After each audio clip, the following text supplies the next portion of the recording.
Hey guys, it's Jamie here. Now see you through the vortex. Now, today, I'm doing an overview of Series 9. Series 9 as good as we thought it was 2 years ago? There's only one way to find out. Cue the title sequence.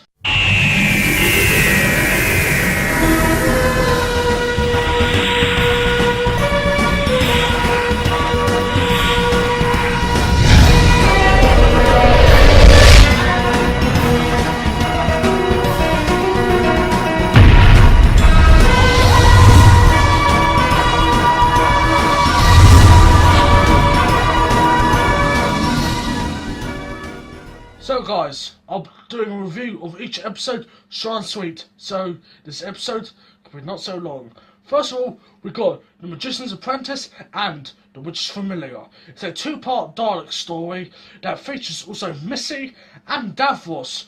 Overall, I'll say this episode is a good start to Series 9. It's got some good bits and bad bits. It's even got the classic Daleks.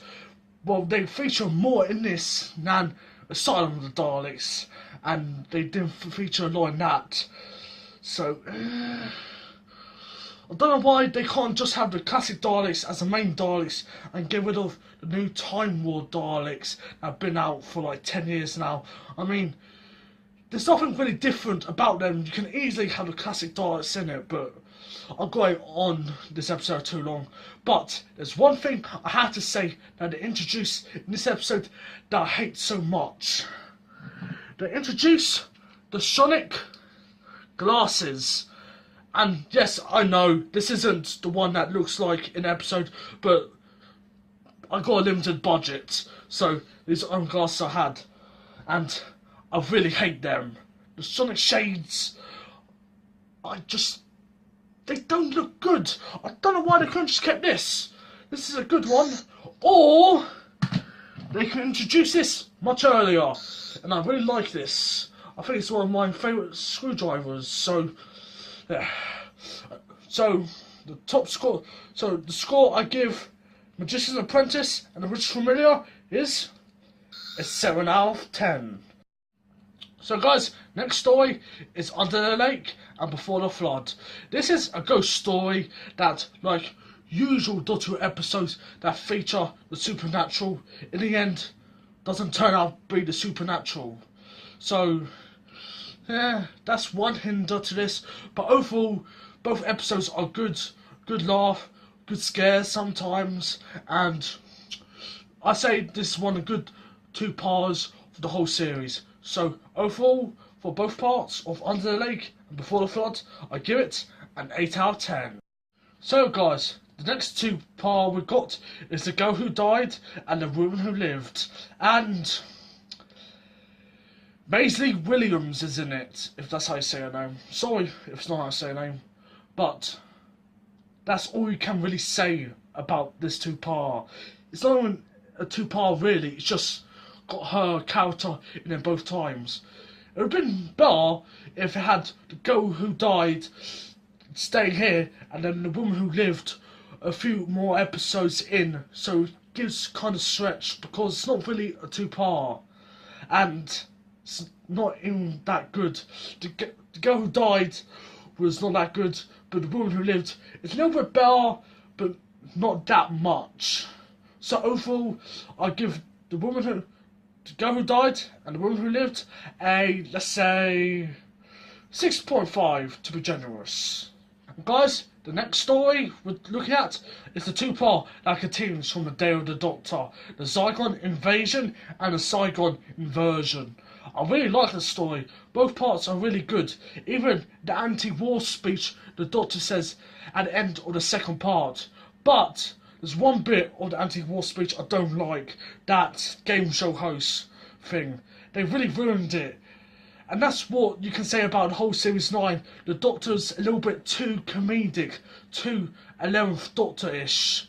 And that's what, so far, I don't like about the whole Series 9 of the Doctor. But anyway, overall, the Zygon Invasion and the Zygon Inversion are really good stories. And I give it an 8 out of 10. What's next? Let's find out.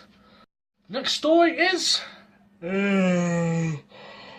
Sleep No More. All that episode won't do is actually make me sleep, so the title isn't really that good. And to be fair, the episode wasn't really that good. The found footage thing is okay, but the whole eye monster things with sleep dust from your eyes, I don't know their name because they're really stupid creatures.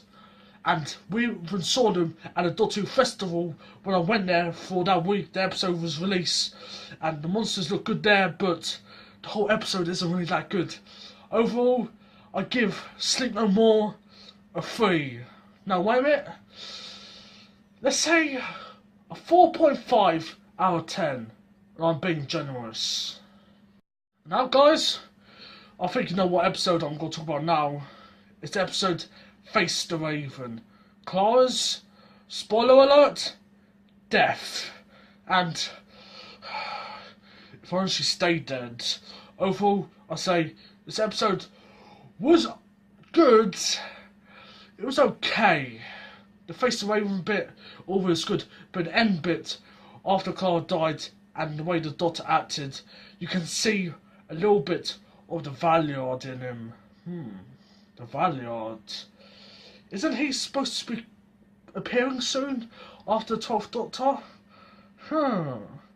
Maybe they could do that in Series 10. Overall, Face the Raven, I give it a 7.5 out of 10. And now we got what I think is the best episode out of the whole of Series 9. Heaven Sent.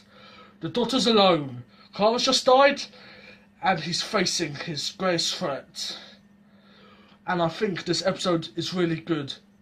I think this episode, if you ever want to do a Doctor Who marathon and you pick 3 episodes for each Doctor, Heaven Sent has to be 1 episode for the 12th Doctor, because it shows Peter Capaldi's full acting skills in this, and I really like this. So I'll give this episode a 9.5 out of 10.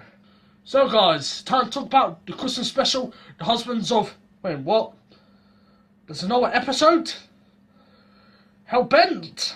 Oh, please don't make me do it. Please. Fine then. So guys, we're talking about the series finale or Series 9. Hellsment. Oh, sorry. Hellbent. Now, I don't know how I can word this episode. Oh, how can I say it? This episode... Wait a minute, I got it. I remember seeing one video of the Nostalgia Critic singing a song that truly describes this episode. I know. Except for me wording it. His little song about it. It's super crap-a-fuckerific, HBL bullshit. A film so bad the censors really ought to go and pull it. Sadly, there's not many words that only rhyme with bullshit. Super crap-a-fuckerific, HBL bullshit. Fuck-a-doodle, fuck-a-life, fuck-a-doodle, fuck-a-life. Here's a film that's so awful, I'd rather have a guy come circumcised with an axe and poke me in the eye. I'd rather drink a giant bowl of ape and monkey splooge. And there's another million things that I would rather do. Super crap-a-fuckerific, HBL bullshit. Film so bad the censors really ought to go and pull it. Sadly, there's not many words that only rhyme with bullshit. Super crap-a-fuckerific, HBL bullshit. Yes, that's how exactly old world word. Hell smelt. Well, at least we got this on a screwdriver. The one good thing about it. Now guys, I'm going to put The Husbands of Virison and The Return of Dr. Mysterio in a crossover of a review, because both of them are really just Christmas specials. Stephen Moffat Christmas specials, so they're nothing really that good. But got one thing to say about the return of Dr. Mysterio. After a year of no Doctor Who, except for Class, but that isn't that good anyway. Anyway, what I'm saying, oh yes, a year long of no Doctor Who, and they had a Christmas special even though we've got a whole series in a couple of months' time, well, now, they should have made the Christmas special good. A real special, really. Nothing to do with Christmas, just a good special, maybe return of an old villain, just something to make us feel special and make the year wait worth it. But the return of Dr. Mysterio was rubbish. If it was an ordinary Christmas special and there was a Doctor Who that year, it would have been okay, but the whole year long gap didn't help it. I just hope Series 10 is good. But anyway, let me give a score. For Husbands of Virasong, which I guess has Virasong in it, I'll give it, let's say, be generous, a 5 out of 10. And a return of Dr. Mysterio, let's see, a 4.5 out of 10. So guys, that was my series overview of Series 9. Now, Series 10 is in 2 days' time, and I'll be doing quick reviews of each episode. Some episodes might be longer, some episodes not, but let's see how Series 10 pans out with Episode 1, the pilot. See you next time through the Vortex.